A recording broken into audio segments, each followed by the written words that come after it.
बिहार में पढ़े लिखे प्रबुद्ध समझदार लोगों का ये भ्रम हो गया है आपको कि हम तो किसी तरह यहाँ बचे हुए हैं, धंधा पानी चला रहे हैं, डॉक्टरी चल रहा है, बाल बच्चा बाहर पढ़ लेगा, यहाँ जो होता है होने दो बिहार में। मेरे भाई, आपका भी जड़ खत्म हो जाएगा। हम गांव में देखते हैं बहुत प्रसिद्ध लोग, बड़े लोग, बड़ा बड़ा घर बनाया है, खंडहर हो गया, सब बाल बच्चा चला गया। अगर आप नहीं जगिएगा, अगर आप अपने आने वाले पीढ़ी के लिए कुछ नहीं कीजिएगा तो आपके बाद आपका नाम लेने वाला भी यहाँ कोई नहीं बचेगा। बंगलोर में और अमेरिका में, दिल्ली के किसी फ्लैट में बहुत बड़े आदमी है तो फार्म हाउस में आपका बच्चा रह सकता है, लेकिन आपका जो अभिमान है, आपकी जो जमीन है, आपका जो जड़ है, वो नहीं बचेगा।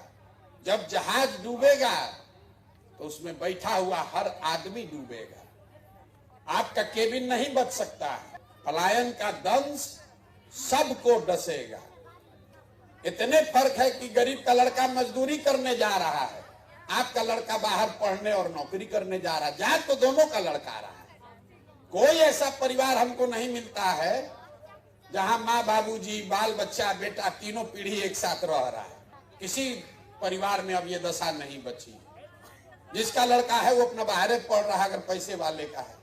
तो मैं आपको यही अनुरोध करूंगा, आपके हक में, आप पैसा कमा रहे हैं, घर बना रहे हैं, बिजनेस फैला रहे हैं, कीजिए, लेकिन आपका अगर जड़ बचाना है तो थोड़ा सा, जरूरी नहीं कि हर आदमी राजनीति में आ जाए, लेकिन राजनीतिक तौर पर थोड़ा सजग होइए।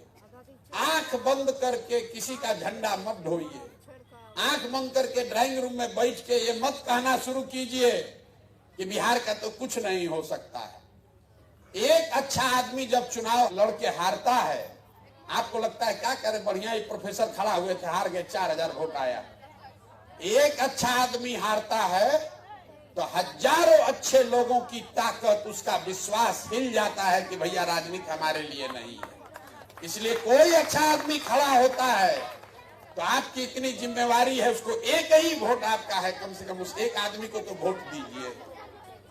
आप कह रहे कि जीत नहीं रहा, अरे भाई जीते हारे तुम अपना एगो वोट तो उसको दो।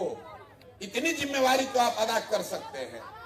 लेकिन आप भी सोच रहे कौन सरकार बनाएगा, हमारा वोट कहीं बर्बाद ना हो जाए। अगर हर आदमी यही सोचेगा कि कौन सरकार बनाएगा तो जितना लुटेरा लंपट है वही सरकार बना रहा है, उसी को आप वोट दीजिएगा। तो मेरा आपसे अनुरोध यही है कि अपने और अपने बच्चों के लिए सजग होइए और कम से कम कोई हिम्मत करके सरकार में, समाज में खड़ा हुआ है, आप उसको एक वोट से ही मदद कर सकते हैं, एक वोट से ही मदद कीजिए।